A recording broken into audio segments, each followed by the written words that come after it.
What if the most explosive royal scandal of the decade wasn't hidden in a courtroom, wasn't leaked by a tabloid, wasn't whispered by a palisade, but sat quietly in plain sight, buried between awkward silences, carefully chosen words, and moments everyone thought were meaningless? Before we continue, please hit the like button, subscribe to the channel, and turn on the notification bell for updates. Because today's question isn't just about a rumor. It's about why a rumor refused to die. And why, suddenly, people believe Prince Harry may have finally stopped denying it. Let me ask you something before we go any further. Have you ever noticed how some stories disappear overnight, while others linger for years, resurfacing at the worst possible moments? This is one of those stories. For a long time, it lived in the shadows of comment sections, on anonymous forums, in whispers that were always too risky for mainstream coverage. Until something changed. Not a leaked photo. Not a confession, not even a headline, but a shift in behavior, a pause where there shouldn't have been one, a sentence that didn't quite land, a reaction that felt off. And once people noticed that shift, they couldn't unsee it. Suddenly, old rumors were being re-examined, old footage replayed, old timelines reconstructed, and at the center of it all, a bodyguard, not a celebrity, not a royal, not someone who ever gave interviews. Just someone whose job placed them closer than almost anyone else. Too close, some would say. Now, let's be clear from the very beginning. There is no proven affair, no confirmed relationship, no verified misconduct. What exists instead is something far more powerful in the modern media age. Pattern recognition, speculation fueled by silence, and an audience trained to read between the lines. Because when it comes to royal scandals, especially modern ones, it's rarely about what is said. It's about what isn't. And Prince Harry, for years, has been very vocal about many things. His pain, his anger, his grievances with the press, his distrust of palace institutions. So when it came to this particular rumor, why was his response different? Why was it shorter? Why was it deflected instead of denied? Why did it fade away instead of being crushed, like so many other false stories he's openly condemned? That question alone is what keeps this story alive. And it's why people are paying attention now. Because in recent appearances, interviews, and public moments, some viewers believe they've spotted something new. Not an accusation, a resignation, a tone shift, as if the fight itself had ended. But ended how? That's what we're here to unpack. Not to accuse, not to defame, but to analyze how rumors evolve, how narratives take hold, and how silence can sometimes speak louder than outrage. Especially when you're a public figure whose life has already been defined by betrayal narratives. Think about it.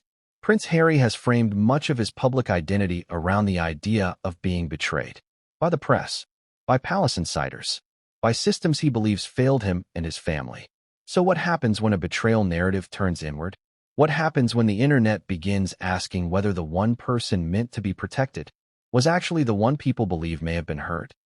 Even if it's only speculation, even if it's unfair, even if it's untrue, the emotional weight of that question alone is enough to fracture public perception.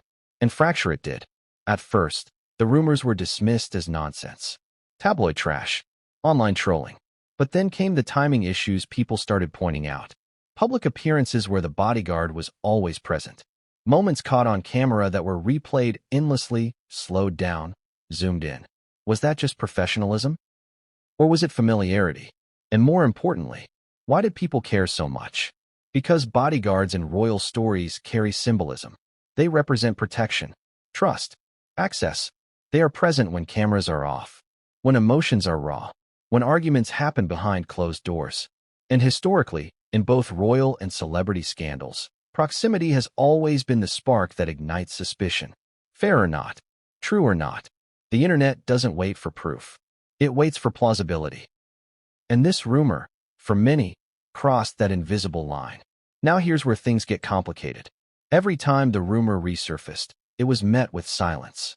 No lawsuit, no fiery rebuttal, no extended statement, just nothing. And silence, in the attention economy, is dangerous because it creates a vacuum, and vacuums get filled with speculation, especially when public interest in the Sussexes was already at a boiling point.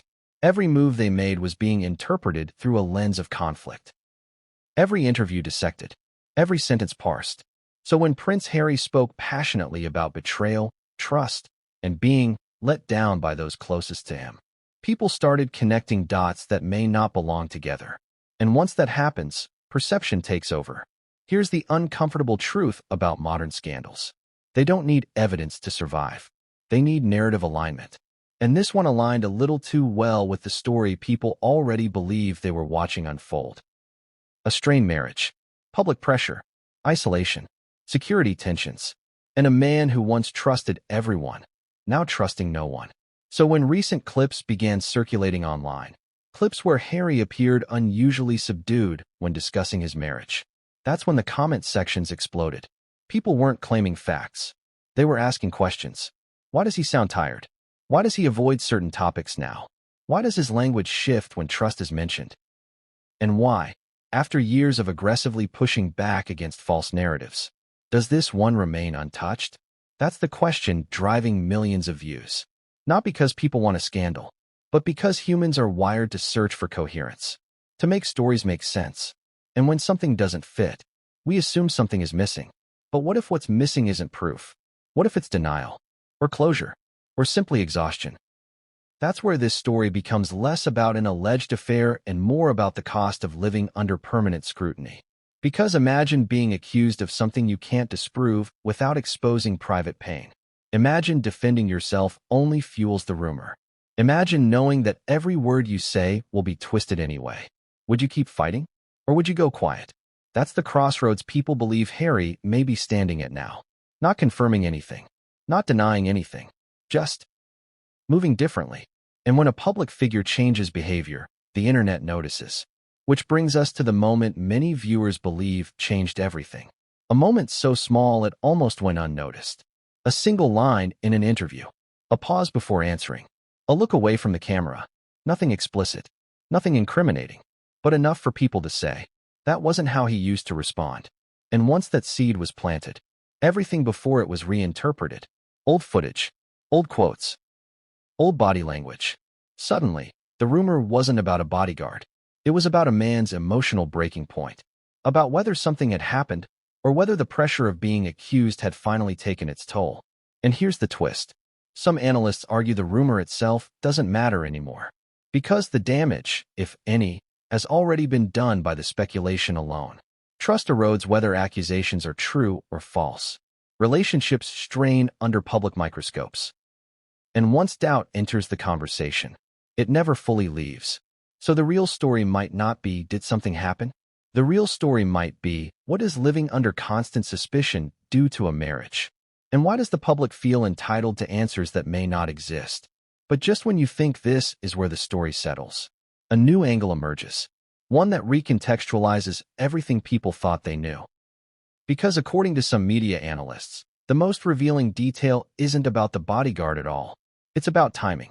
When certain rumors resurfaced, when certain interviews were given, and when certain changes in security arrangements quietly occurred. Details that weren't announced, but noticed. And once those timelines are laid side by side, the picture becomes far more complicated than a simple rumor. Because if the timeline tells a different story, then what people assumed was silence may actually have been strategy. And if that's true, then what comes next may change how this entire narrative is understood. But to see that, we have to go back. Back to when the rumor first appeared. Back to who amplified it. Back to what was happening behind the scenes at the exact same time. Because that's where the real story begins. And once you see how it started, you'll understand why it refuses to end. Introduction complete. Go. Chapter 1. Where the rumor began. Why do some rumors vanish within hours, while others survive years of denials, fact checks, and fatigue? That's the first question we have to confront. Because before there were viral clips, before there were slowed-down videos and expert body language breakdowns, before anyone started scrutinizing Prince Harry's pauses and tone shifts, there was a single spark. And like most sparks in the modern media age, it didn't come from a newspaper. It came from a whisper. A comment buried deep in an online forum where royal watchers gather to speculate, argue, and obsess. A place where half the posts are clearly nonsense, and the other half are unsettling precisely because they feel plausible. At first, the claim barely registered. No headline, no source, no evidence. Just a suggestion that someone noticed unusual closeness between a member of the Sussex security team and Meghan during public engagements. That was it. No accusation, no timeline, no scandal. And under normal circumstances, it would have died right there. But it didn't, because within days, other users chimed in. Not with proof, with pattern. They began sharing clips, photos, moments where the same bodyguard appeared again and again. Was that unusual? On its own, no. But the internet never looks at moments on their own. It stacks them. And once stacking begins, context changes. People started asking questions. Why was this particular bodyguard present more often than others? Why did he seem to move differently around her than around Harry? Why did camera angles always seem to catch them exchanging glances? Let me ask you something. Have you ever rewatched a normal interaction after someone planted a suspicious idea in your mind? Suddenly, everything looks different. A smile becomes loaded. A step closer feels intimate. Professional distance starts to look blurred. That's how narratives are born. Not from facts, from interpretation. And once that interpretation spreads, it becomes self-reinforcing. Creators picked it up next. Small YouTube channels at first. TikTok commentators with no access and nothing to lose. They didn't claim anything outright. They asked questions. Could this be inappropriate? Is this normal security behavior? Why hasn't this been addressed? And questions are dangerous, because they don't require evidence. They require curiosity. Soon, the rumor crossed into a new phase. Not gossip, analysis. Clips were slowed down, frames frozen, moments dissected. One video in particular did most of the damage. It showed Meghan stepping out of a vehicle at an event. The bodyguard moves instinctively, positioning himself between her and the crowd. Normal. But then there's a half-second moment. A look, a smile, or maybe not, depending on who you ask. Some saw warmth. Others saw professionalism. Others saw nothing at all. But once the clip went viral, the interpretation hardened. And suddenly, nothing wasn't an option anymore. Here's the contradiction at the heart of this rumor. The more people insisted it was nothing, the more suspicious others became. Why? Because in the internet's logic, repetition equals credibility. If enough people are talking about it, something must be there. That's the trap. Now, where was Prince Harry during all of this? Silent. No comment. No dismissal. No acknowledgement. And that silence became the next accelerant. Because Harry isn't known for silence. When false stories have targeted him before, he's responded. Sometimes aggressively. Sometimes emotionally. So when this rumor began circulating and he said nothing, people noticed. And they filled in the blanks themselves. Some assumed legal advice. Others assumed he didn't want to dignify nonsense. But a third group drew a more troubling conclusion. They asked whether silence wasn't avoidance, but acceptance. That idea spread fast. And once it did, the narrative shifted from "did something happen?" to "why won't he address it?" That's a much harder question to escape. Now here's where things get even more complicated. Because around the same time the rumor gained traction, Harry gave interviews focused heavily on trust, on betrayal, on feeling exposed by people close to him. Again, nothing specific, nothing connected. But the timing was unfortunate, because audiences are pattern-hungry. And when themes overlap, they assume relevance. Was he talking about family, friends, the media, or something else entirely? No one knew. But speculation doesn't wait for clarity. It builds narratives in the dark. Another detail fueled the fire. Security changes. Some observers claimed the bodyguard in question appeared less frequently after a certain point. Was that true? Hard to say. Security teams rotate. Assignments change. But perception matters more than accuracy online. And the perception was this. Something changed. And when something changes without explanation, people assume cause. This is where the rumor reached its most dangerous phase. Not accusation. Inference. Creators began laying out timelines. Event appearances. Interview dates. Security staffing changes. They didn't say this proves anything. They said, isn't this interesting? And millions agreed. Let's pause here. Do you see how this works? At no point does anyone need proof. They need coherence. They need a story that feels emotionally logical. And for many viewers, this story did. A high-pressure marriage. Global scrutiny. Isolation. Constant protection by the same people. Add enough stress, and people assume lines blur. Fair? No. Compelling? Unfortunately, yes. And the most damaging element? It wasn't tabloids pushing this. It was independent commentators, which made it feel organic, uncontrolled, authentic. Once mainstream outlets noticed, they avoided it. Too risky, too speculative. But avoidance doesn't kill a story anymore. It legitimizes it in certain corners. Because audiences assume, if they're not talking about it, they must be hiding something. That's the modern paradox. Silence is interpreted as guilt. Coverage is interpreted as proof. There is no safe response. And Prince Harry, whether intentionally or not, stepped into that no-win scenario. What's rarely discussed is the human side of this. Imagine being accused of something deeply personal, even if it's false. Defending yourself amplifies it. Ignoring it lets it grow. Which do you choose? And if you're already exhausted from years of public battles, would you have the energy to fight another one? This is where sympathy enters the picture. Some viewers began defending Harry fiercely. They argued the rumor was misogynistic, rooted in distrust of Meghan, fueled by confirmation bias. Others said that even false rumors can strain relationships beyond repair. And that's when the narrative fractured. Two camps. One insisting nothing happened and the speculation itself was the harm. The other insisting something fell off and deserved scrutiny. And in the middle, a couple who never addressed it directly.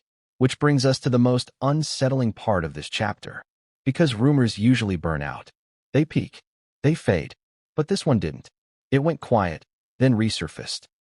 Again and again. Each time attached to a new clip. A new pause. A new interpretation. Almost like the internet was waiting for something. A confirmation. A denial. A crack. And according to some viewers, they believe that crack finally appeared. Not in a headline. Not in a confession. But in a moment so subtle most people missed it.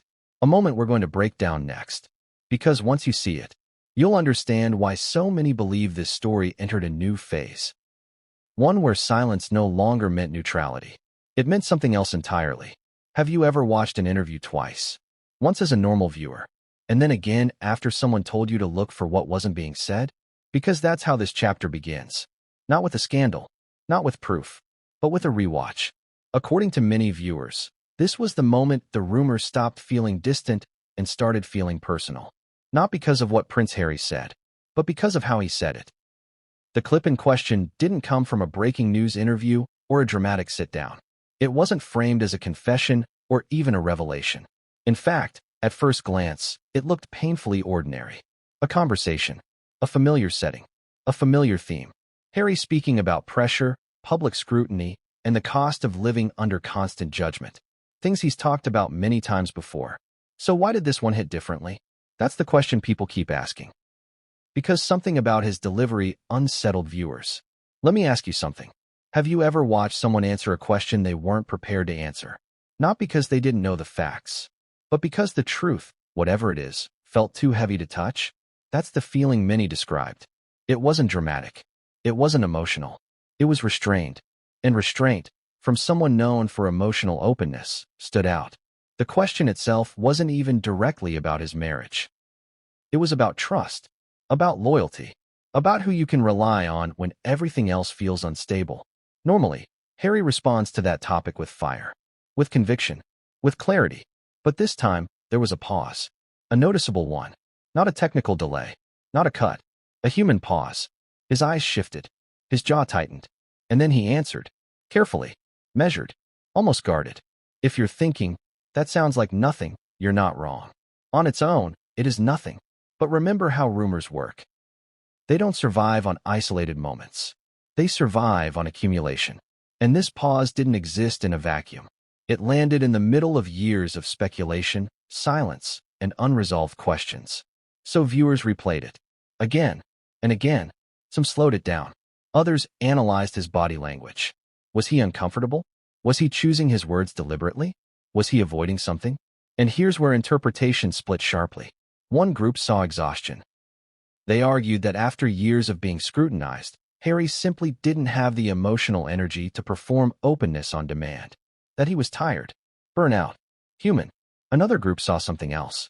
They believed the pause signaled internal conflict. That he was filtering himself. That he was deciding how much truth was safe to share.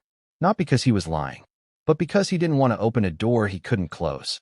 That distinction matters. Because viewers weren't accusing him of, and once that belief took hold, every word he spoke afterward was filtered through it. Here's where the contradiction deepens. In the same interview, Harry spoke passionately about misinformation, about how false narratives destroy lives, about how rumors become weapons. And yet, he never addressed this particular rumor. Not directly, not indirectly. He spoke broadly, abstractly, as if circling something he didn't want to name. And for many viewers, that was the loudest moment of all. Because if you're going to condemn rumors, why not condemn the one that has followed you for years? Unless doing so would make it worse. Or unless it touched something too close to home. Again, that doesn't mean the rumor is true. It means the response strategy is complicated. And complication breeds suspicion. This is where psychology enters the conversation. Some analysts began discussing the concept of selective silence. The idea that public figures choose not to engage with certain narratives not because they're valid, but because engagement itself would cause harm. Legal harm, emotional harm, relational harm. In that framework, silence isn't guilt. It's self-preservation. But here's the problem. The internet doesn't reward nuance. It rewards certainty. So when Harry didn't give certainty, people created their own. And the timing of this interview made everything worse. Because shortly after it aired, older clips resurfaced. Moments that had once seemed insignificant now felt loaded. A glance at an event, a hand gesture, a positioning choice. Professional behavior suddenly reframed as intimacy. Not because anything new happened, but because perception shifted. Think about it. Once you believe someone is hiding something, every neutral action becomes suspicious. And once you believe someone is innocent but trapped, every hesitation becomes tragic. Both interpretations can coexist, and both fueled the rumor in opposite ways. Some viewers began saying, "Look how careful he is. He's clearly protecting his family." Others said, "Look how careful he is. He's clearly protecting himself." Neither side had proof, but both sides had conviction. And conviction spreads faster than evidence. Another moment added fuel. A public appearance where Harry appeared unusually distant. Not angry, not cold, just disconnected. He smiled when expected. He engaged when necessary. But something felt off to those who watch him closely. And yes, that sounds ridiculous. But royal watchers live in micro-expressions. They study patterns the way sports fans study stats. They know when something deviates from baseline. And this deviation, however subtle, was noticed. Again, two interpretations emerged. One group argued that he was simply overwhelmed, that constant travel, public attention, and personal stress had taken their toll. Another group believed the distance was emotional, that something behind the scenes had shifted his internal world, that the trust he once radiated wasn't there anymore. And once trust becomes the theme, everything circles back to the rumor. This is where some commentators crossed a line. They began suggesting that Harry's recent tone wasn't just defensive. It was resigned, as if he had accepted something he couldn't change. That's a dangerous interpretation. Because resignation implies outcome, and no one has evidence of that. But emotionally, it resonated, especially with audiences familiar with betrayal narratives. Because resignation is something many people recognize. That moment when anger fades, when denial dissolves, when you stop fighting not because you've won, but because you're tired. Some viewers said they recognized that look. They'd seen it in themselves. After a relationship fracture, after a truth surfaced they couldn't undo. Whether or not that projection is fair, it connected. And connection is what keeps a rumor alive. Now let's talk about what didn't happen. There was no counter-narrative, no long statement, no emotional defense, no attempt to clear the air, just continued silence. And continued public appearances that felt managed, controlled, which introduced another layer of speculation. Was Harry being advised not to speak? Was this a legal strategy? Was it a personal boundary? Or was it something else entirely? Here's the uncomfortable truth. All of those possibilities can exist at the same time. And because they can't be ruled out, they can't be dismissed. Which is why this moment became a turning point. Not because it confirmed anything, but because it shifted how people interpreted everything else. Before this interview, the rumor lived mostly online. After it, people began watching Harry differently, listening differently, interpreting differently. And once an audience changes how it watches you, you lose control of the narrative. Some supporters began defending him more aggressively than ever. They argued that the rumor itself was a form of harassment, that analyzing pauses and expressions was invasive and unfair. They weren't wrong, but even their defense reinforced the idea that something sensitive was being avoided, because you don't defend what doesn't matter. And that's the paradox. The more people tried to shut the conversation down, the more it signaled that the conversation had power. Now here's where this chapter ends on something even more unsettling. Because shortly after this interview circulated widely, another change occurred, not publicly announced, not explained, but noticed. A shift in who appeared beside Meghan at events. A change in security patterns. Subtle, easy to dismiss, but once spotted, impossible to ignore. And suddenly, the rumor wasn't just about body language anymore. It was about logistics, about access, about who was present and who wasn't. Which raises a critical question we haven't answered yet. Were these changes routine, or were they reactive? Because depending on that answer, the entire interpretation of Harry's silence changes.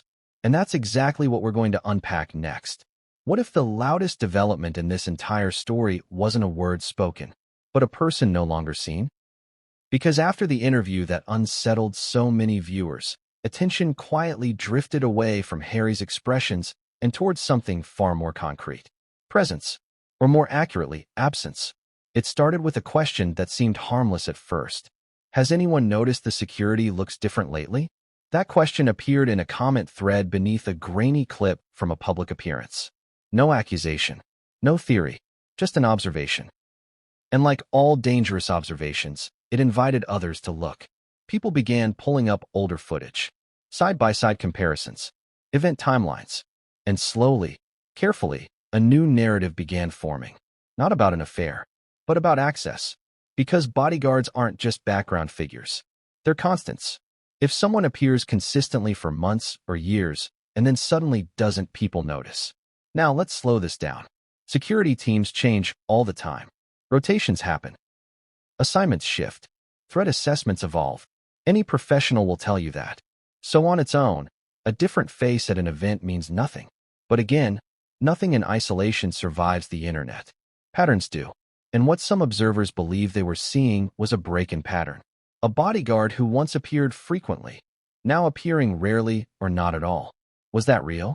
Some say yes. Others say confirmation bias. But perception, once planted, becomes its own reality. Here's where speculation split again. One camp argued this proved the rumor was nonsense. They said the absence showed how absurd it was to read meaning into security assignments in the first place. The other camp believed the opposite. They saw the change as reactive, not proof of wrongdoing, but proof of awareness. Awareness that optics matter. Awareness that certain narratives had grown too loud to ignore. And awareness doesn't equal guilt, but it does equal strategy. Let me ask you something. If a false rumor about you began gaining traction online, and you had the power to quietly reduce fuel without amplifying the fire, would you? Most people would. Which is why this shift became so controversial. Because depending on how you interpret it, it either proves innocence or proves caution. And caution, in the public imagination, is rarely neutral. Another layer complicated things further. Some observers claimed the security shift didn't happen immediately after the rumor resurfaced. They claimed it happened after something else. A private moment, an off-camera interaction, a reported disagreement. Again, no proof. But speculation doesn't require it. And once timelines were overlaid, people began drawing conclusions that may or may not belong together. This is where analysts stepped in. Former security professionals, media commentators, and even crisis management experts began weighing in, not on the rumor itself, but on optics. They explained how high-profile figures often adjust visible details not because something is wrong, but because perception has become unstable. When perception becomes unstable, even neutral details become liabilities. And the safest move is subtraction. Remove the variable. Reduce speculation. Let the noise burn itself out. But here's the problem. When you remove something quietly, people assume it was removed for a reason. There is no winning move. Some defenders argued the bodyguard's reduced presence actually debunked the narrative. They pointed out that if there were anything improper, there would have been scandal long before this. They argued that the rumor depended entirely on projection and bias. And they weren't wrong. But the other side wasn't persuaded. They argued that scandals don't always explode immediately. That some are managed, contained, quietly resolved. Again, not proof, but plausible enough to keep the conversation alive. This is the moment where the rumor transformed again. It stopped being about behavior. It became about response. How do powerful people respond to damaging speculation?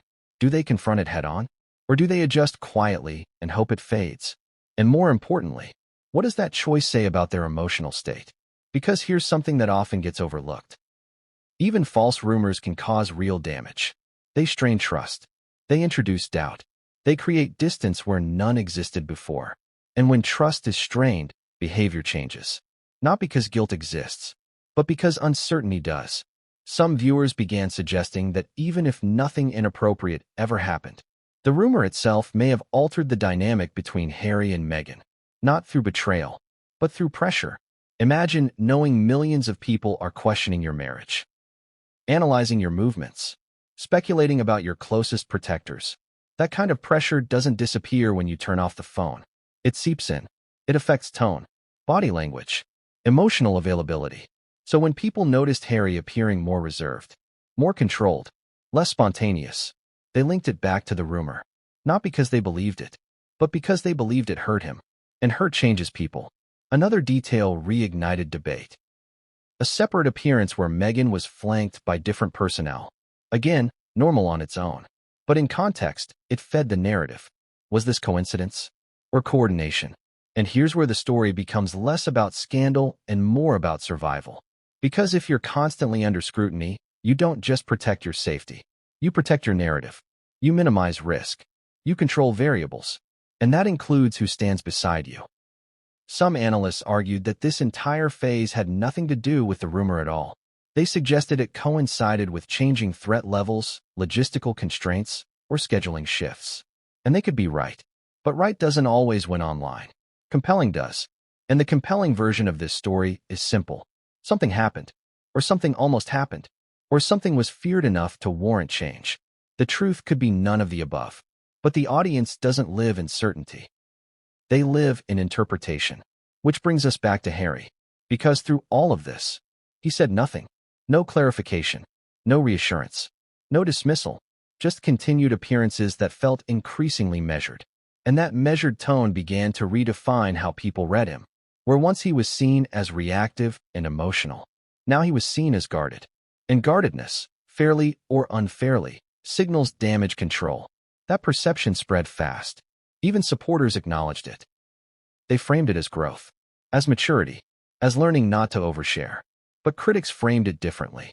They saw withdrawal, distance, a man pulling inward. And once that idea took hold, every security change became symbolic, every absence meaningful, every silence loud. This chapter isn't about proving anything. It's about showing how narratives evolve, how a rumor morphs into an interpretation of strategy, how strategy morphs into assumed consequence, and how consequence morphs into belief. The most ironic part? The more carefully everything appeared managed, the less believable the nothing to see here narrative became for skeptics. Because management itself became suspicious. Which leads us to the next turn in this story. Because just as people were arguing about security logistics, a new thread of speculation emerged. One that didn't focus on Meghan, or the bodyguard, or even Harry's silence, but on something far more unsettling. The possibility that Harry's recent words weren't about denial or defense at all, but about acceptance. And once that interpretation surfaced, the entire narrative shifted again. Because acceptance implies something already resolved. And that's where things get truly complicated. What if the most misunderstood part of this story isn't the rumor itself, but the emotional stage people believe Prince Harry has reached? Because after the security shifts, after the interviews, after the endless analysis of glances and absences, a new interpretation began to take hold. Not anger, not denial, acceptance. And that idea unsettled people more than any alleged detail ever could. Let me ask you something.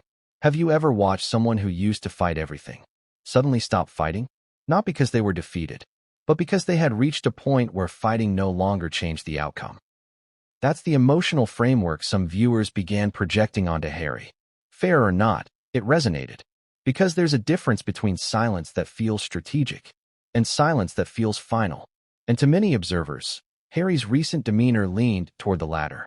This is where the narrative took a darker turn. Not darker in accusation, darker in implication. The implication that something had already been processed privately. That whatever pain, confusion, or strain existed had moved past confrontation and into containment. Again, this does not mean anything happened. But emotionally, the shift was striking. Earlier in his public life, Harry met criticism with fury. He corrected narratives. He called out lies. He confronted institutions. Silence was never his instinct. So when silence became the default, people asked why, and the answers they came up with said more about human psychology than royal scandal. Some argued that acceptance didn't mean guilt or truth. It meant boundaries. That Harry had learned the cost of constant public warfare. That he was choosing peace over persuasion. But others heard something else. They heard grief. The kind of grief that follows disappointment rather than shock. Not explosive, quiet, heavy, unspoken. And grief doesn't announce itself. It changes posture, tone, energy, which is why viewers began focusing less on what Harry said and more on how he carried himself. The lowered shoulders, the measured smiles, the absence of defensiveness. These details became the new evidence, not factual evidence, emotional evidence. And emotional evidence is dangerous because it feels personal. People relate to it. They project their own experiences onto it. Someone who's been through betrayal sees betrayal everywhere. Someone who's endured false accusation sees injustice everywhere. Both interpretations found a home in Harry's silence. Another layer intensified this perception. Harry began speaking more about mental health, resilience, and letting go.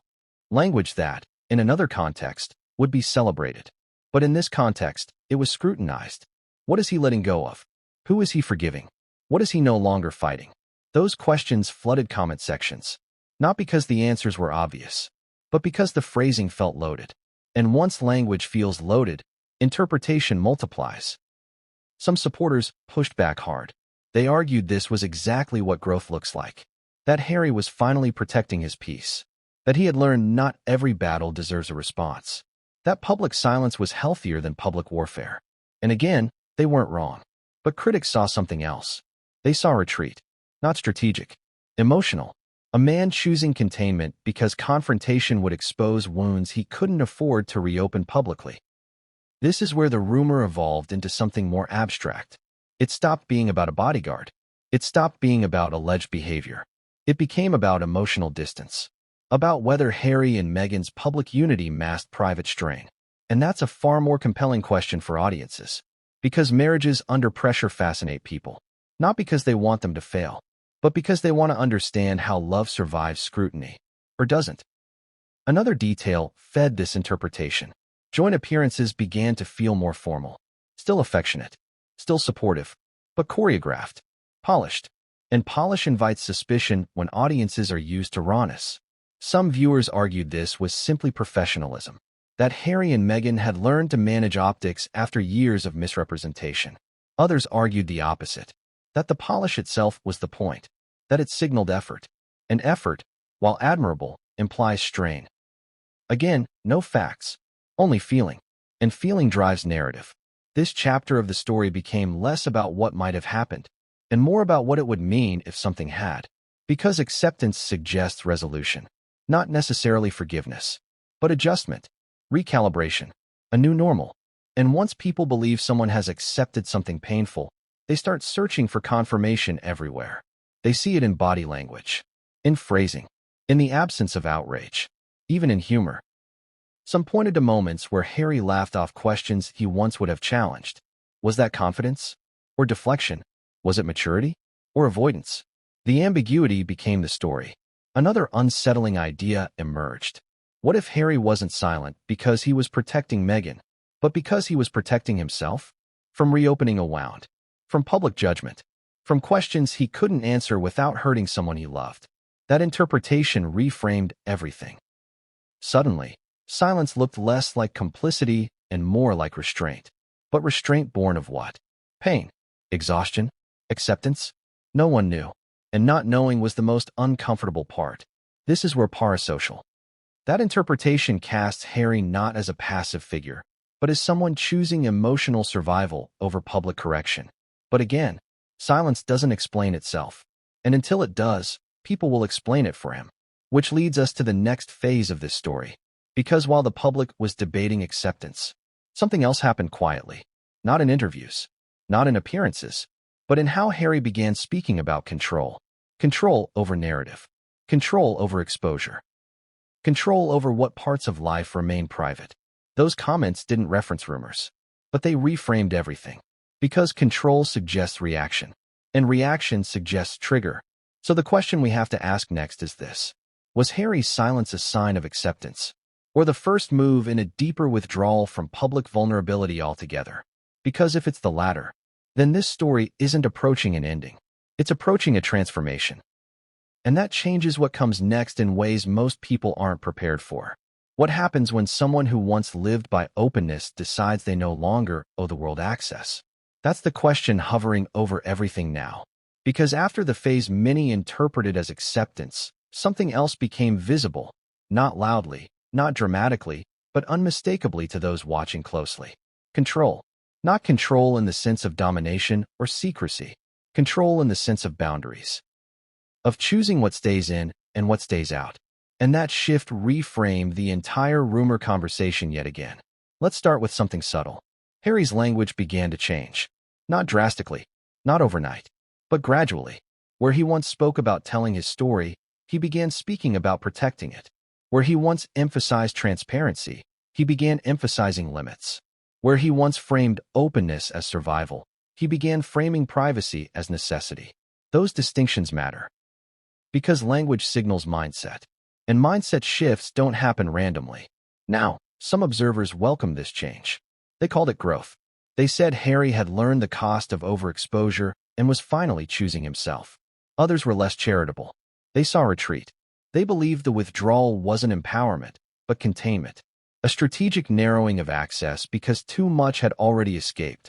Again, both interpretations can exist simultaneously. But here's where the rumor re-entered the picture in a new way. People stopped asking whether Harry was hiding something specific. They started asking whether he was hiding everything. Because once a public figure closes the door even slightly, audiences start wondering what else is behind it. And for someone whose brand was built on candor, the contrast was stark. Let me ask you something. Have you ever watched someone decide they were done explaining themselves? Not angry, not defensive, just done. That's the energy many viewers felt. Not avoidance. Finality. And finality is powerful, but it also invites suspicion. Because when access is revoked without explanation, people assume something forced the decision. Some analysts began describing Harry's behavior as narrative compression. The idea that after years of sprawling public storytelling, he was shrinking the visible surface area of his life. Fewer details, less vulnerability, more generalities. And in crisis communication, that often signals one thing. Damage minimization. Not because something new is happening, but because something already happened.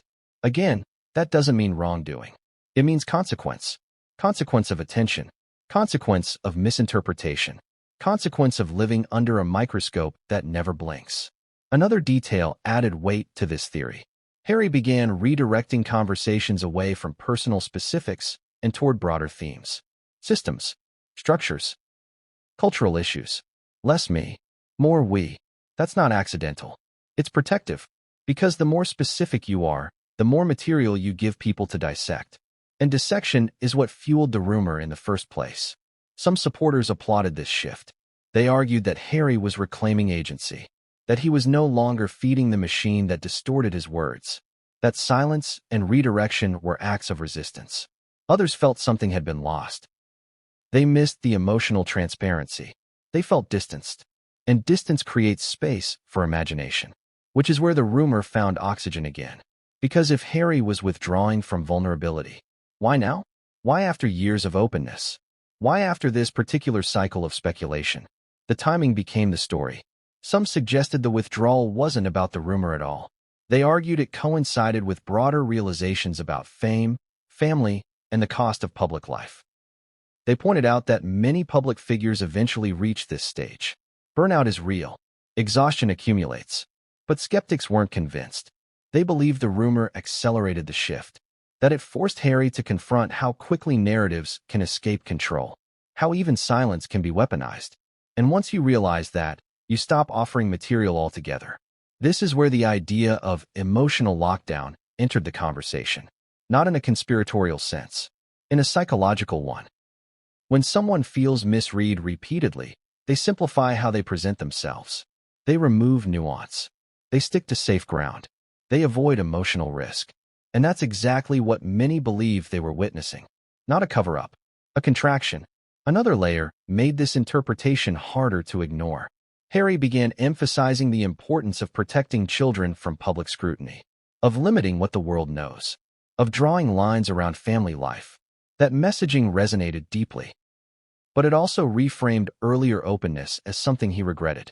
And regret suggests learning through pain, which leads us back to the rumor's impact. Even if nothing inappropriate ever happened, the rumor itself may have taught Harry a lesson he couldn't unlearn. That proximity breeds speculation. That familiarity invites projection. That once a narrative escapes, you can't pull it back. So instead, you shrink the stage. Some critics argued this was unfair. That Harry was being forced into withdrawal by relentless speculation. That the public's inability to respect boundaries was the real problem. And they're not wrong. But public perception doesn't operate on fairness. It operates on story. And the story now looked like this. A man who once spoke freely, now choosing restraint. A couple once defined by openness, now defined by control. A rumor that never proved anything, but changed everything anyway. Another uncomfortable question emerged. What if Harry's silence and withdrawal weren't about protecting a relationship, but about protecting the image of a relationship? That idea split audiences sharply. Some found it cynical. Others found it realistic. Because relationships under public pressure often survive by becoming less visible, not less real, less accessible. And accessibility was the currency that fueled speculation. Remove it, and the machine slows. But slowing isn't stopping. Because the absence of new information turns attention backward, people start reanalyzing the past.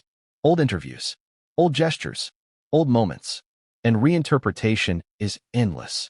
Which brings us to a critical turning point. As Harry withdrew, Meghan's public presence became more controlled too. Not diminished, curated, strategic, and coordination invites interpretation. Were they aligned? Or responding to the same pressure independently? No one knew. But coordination reinforced the idea of a shared response to something external. And that external pressure had a name. The rumor. Even if it was false, even if it was unfair, it had become a force. This is where the conversation matured. Some analysts began asking whether the rumor mattered anymore. Not because it was true, but because it revealed something about modern fame. About how speculation can reshape behavior without ever being confirmed. About how public figures are forced to adapt not to reality, but to perception. And adaptation can look like withdrawal, control, silence. Not because someone has something to hide, but because they have something to protect. The irony is painful. The more Harry tried to protect his private life, the more people speculated about why. And that's the trap. Because once you reduce access, you increase mystery. And mystery is irresistible. Which leads us to the next evolution of this story. Because while public access was shrinking, private narratives were expanding. Leaks, anonymous commentary, second-hand interpretations. None confirmed, all compelling. And suddenly, the rumor wasn't just circulating online. It was influencing how every move was read, every silence interpreted, every boundary questioned. The question now isn't whether Harry will ever address the rumor directly. It's whether addressing it would even help.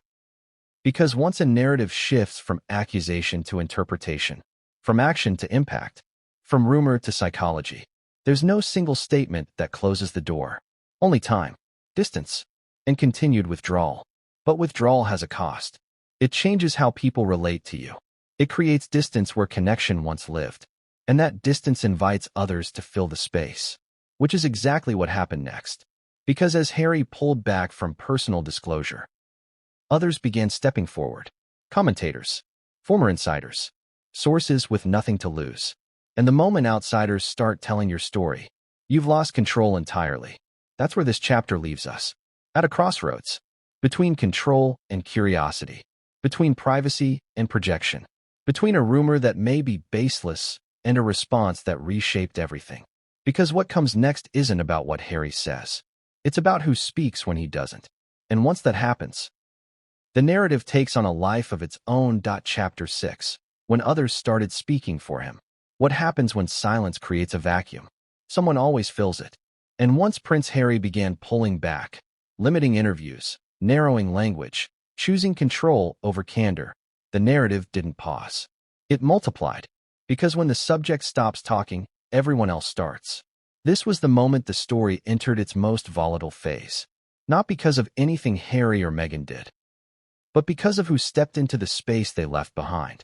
Commentators, former associates, anonymous sources, body language analysts, royal watchers with years of archived footage and too much time.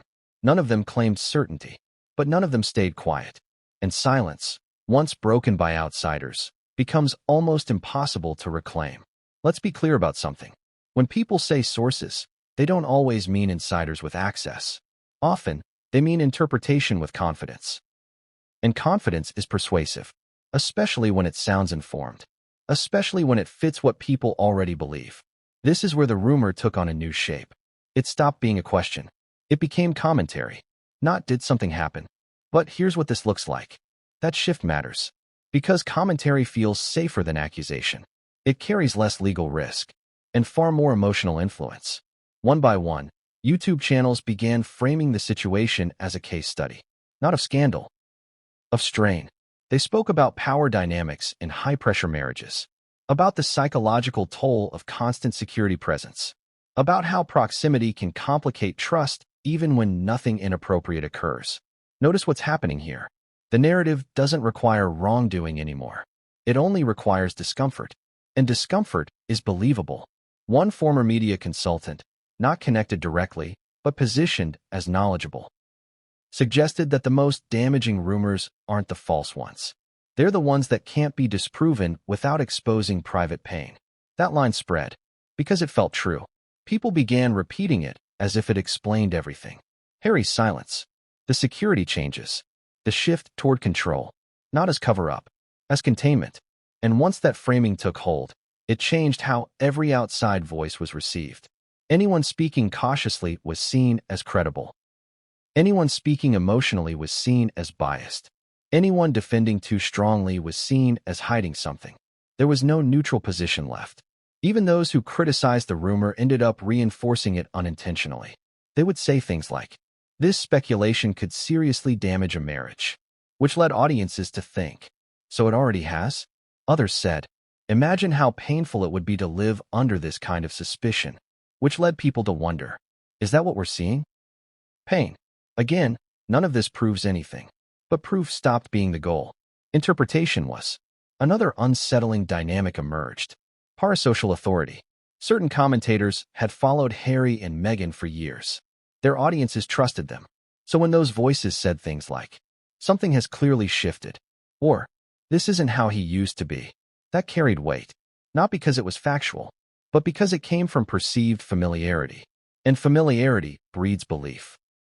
Let me ask you something. If someone who's followed a public figure for a decade tells you, "This feels different," do you dismiss it? Or do you lean in? Most people lean in. Because humans trust pattern recognition more than data. That's how we survive. That's also how rumors survive. Another group entered the conversation next. Former palace staff. Or at least people claiming to be. Most offered vague commentary. No specifics. No names. Just general statements about how royal life intensifies everything. About how trust is fragile under constant observation. About how even false rumors can alter dynamics behind closed doors. Again, nothing concrete. But the implications were heavy. Because they suggested private impact. And once people believe something had private consequences, they assume private causes. That's the leap. The dangerous one. Some defenders tried to reframe the narrative again. They argued that Harry's withdrawal was inevitable regardless of rumor. That years of media conflict would push anyone toward privacy. That interpreting everything through scandal was unfair. And again, They weren't wrong. But the problem wasn't logic. It was momentum. The story had momentum now. And momentum doesn't care about fairness. It cares about continuity. Every new voice added another layer, another interpretation, another angle. Soon, the rumor didn't need Harry or Meghan to exist. It lived independently. And that's the moment narratives become uncontrollable. Because when a story no longer depends on the people at its center, they lose leverage. Harry could have issued a denial at this point. But many analysts argued it wouldn't have mattered. Why?